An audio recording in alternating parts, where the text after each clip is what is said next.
خواجہ صاحب، سب سے پہلے یہ بتائیے کہ کل مریم نواز شریف صاحبہ نے استعفوں کا اشارہ دیا، اور کل آپ نے بھی لاہور میں ایک تقریر کی، آپ نے بھی اس میں استعفوں کی بات کی، تو کیا آپ سمیت مسلم لیگ نون میں اتفاق ہو کے اسمبلیوں سے استعفے دے دینے چاہیے؟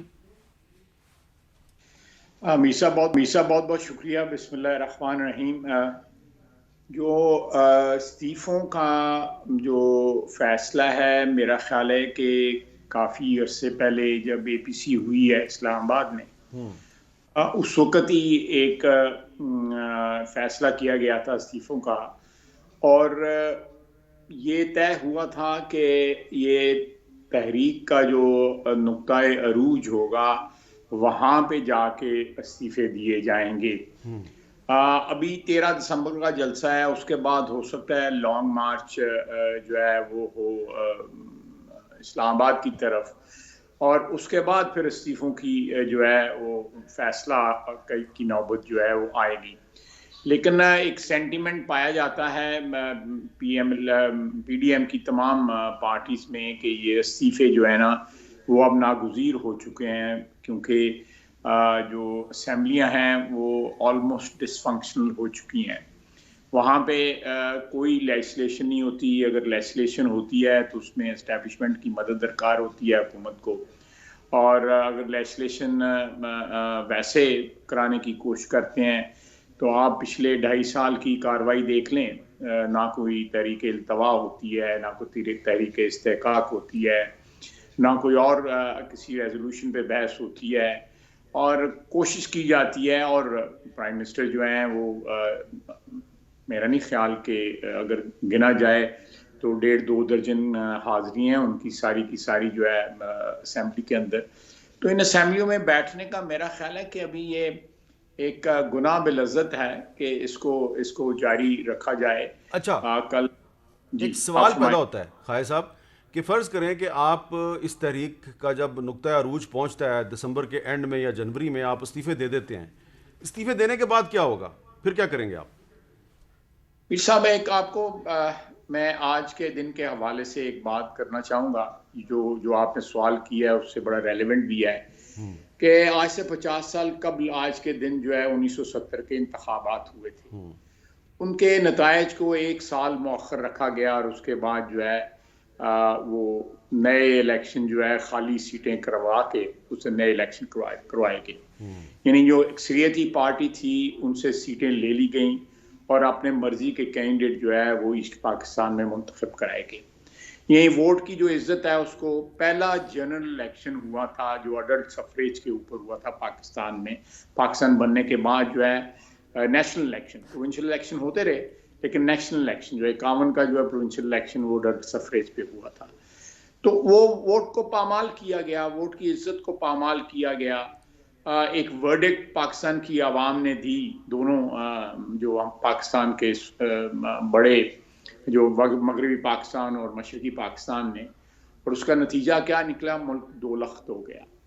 اگر اس وقت بھی ووٹ کی عزت کو بحال نہ کیا گیا، اس وقت بھی حکومت جو تھی اس وقت فوج کی حکومت تھی، مارشل لا لگا ہوا تھا، اور ایک فوجی آمر سے دوسرے فوجی آمر نے ٹیک اوور کی تھی حکومت. لیکن ایک بات بڑی اہم کی آپ نے کہ اس وقت بھی جو نشستیں خالی ہوئی تھیں اس پہ بائی الیکشن کروایا گیا تھا، اور اس بائی الیکشن کو پذیرائی نہیں ملی تھی.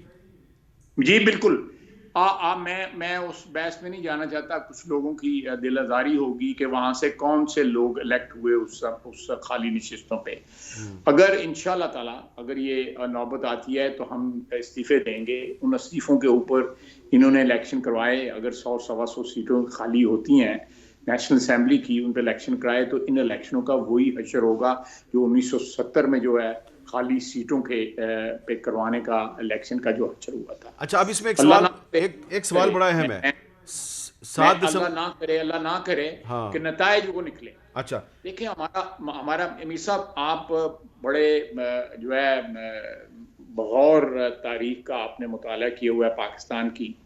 آپ دیکھیں آج بھی فریجلٹی ہے ہمارے وفاق میں. آج بھی وفاق جو ہے اس طرح صحت مند نہیں ہے، اس طرح مضبوط نہیں ہے.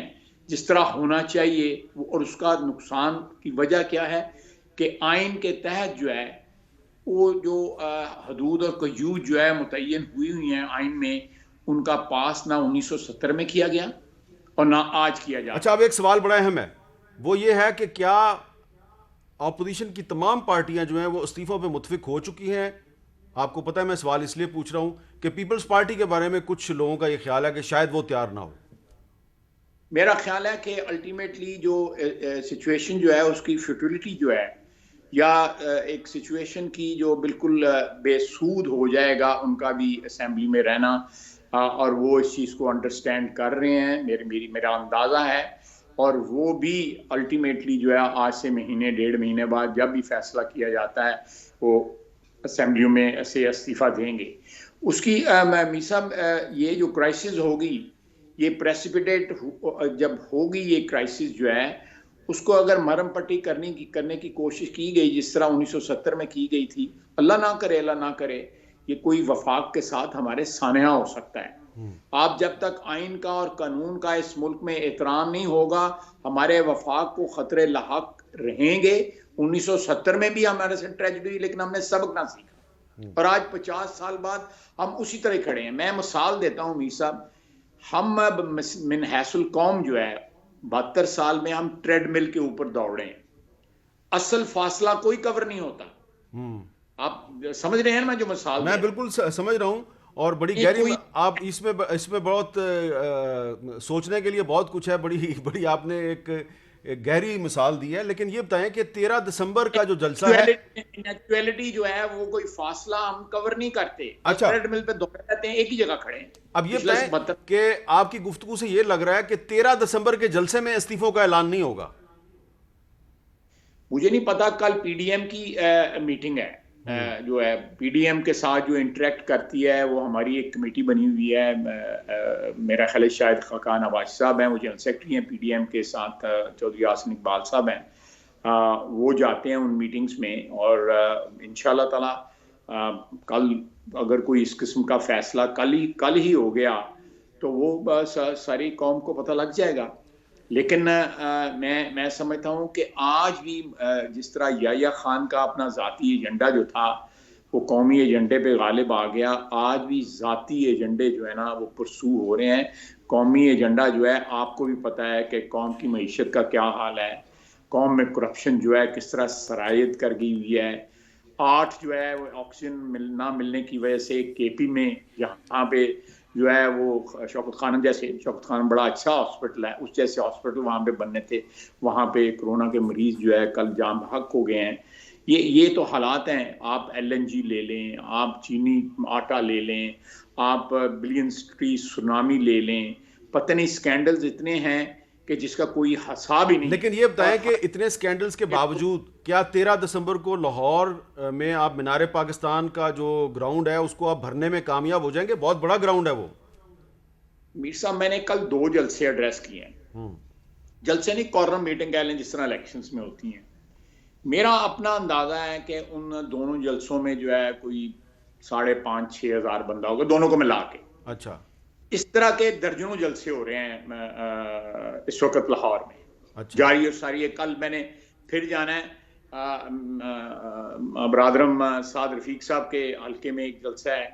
تو اگر آپ صرف ان کو ہی لاہور کے جلسوں کو ہی اگر آپ ملا لیں، 2,500 3,000 ہزار کا 2,000 ہزار کا جو جلسہ ہے، اور وہ درجنوں کے حساب سے ہو رہے ہیں، تو انشاءاللہ تعالی بھرا جائے گا۔ کوئی نہیں، جو اس وقت ڈسکنٹینٹمنٹ ہے، جو ایک معیشت اور مہنگائی کے جو آپ کو یہ نہیں لگ رہا کہ اس صورتحال میں جبکہ کرونا وائرس کی جو دوسری لہر ہے اس سے کافی خوف پھیلا ہوا ہے، تو یہ لوگوں کو اکٹھا کرنا جو ہے یہ ان کی زندگیوں سے کھیلنے کے مترادف بھی ہے؟ پھر صاحب اس کا رسک ضرور ہے، میں قطعی طور پہ انکار نہیں کر سکتا کہ جو ہے میں کل گیا ہوا تھا جن جلسوں میں نے ڈبل ماسک پہنا ہوا تھا۔ میری عمر بھی آپ کو پتہ ہے اس قسم کی ہے کہ میں ہائی رسک ایج گروپ میں ہوں اس وقت، تو یہ خطرہ ضرور ہے۔ لیکن جو ملک کو اس وقت، لیکن آپ دیکھیں نا خائے صاحب، آپ نے ڈبل ماسک پہنا ہوا تھا، لیکن مریم نواز صاحبہ اور شیخ روہیل اصغر صاحب نظر آ رہے ہیں اس وقت اسکرین پہ، تو انہوں نے تو ایک بھی ماسک نہیں پہنا ہوا، تو ان کو کہیں کم از کم ماسک تو پہن لیں۔ بولنے لگا تھا تو میں نے ماسک جو ہے ہٹا دیے تھے منہ سے، لیکن ادروائز میں نے پہنا ہوتا۔ میر صاحب جو اس وقت خطرات لاحق ہیں اس ملک کو، وہ ہم پتہ نہیں محسوس کرتا ہے، عام آدمی محسوس کر رہا ہے یا میں محسوس کر رہا ہوں یا آپ محسوس کر رہے ہیں۔ اس وقت خطرات جو ہے نا، ہم بالکل ان سے بے خبر ہیں۔ ہمیں بہت زیادہ خطرات ہیں، کورونا تو ایک خطرہ ہے، بالکل ہے، لیکن ہمارے اس وقت ایگزسٹینشل خطرات ہیں، یعنی ہمارے وجود کو خطرہ ہے، ہماری بقا جو ہے خطرے میں پڑی ہوئی ہے۔ میر صاحب ٹھیک ہے۔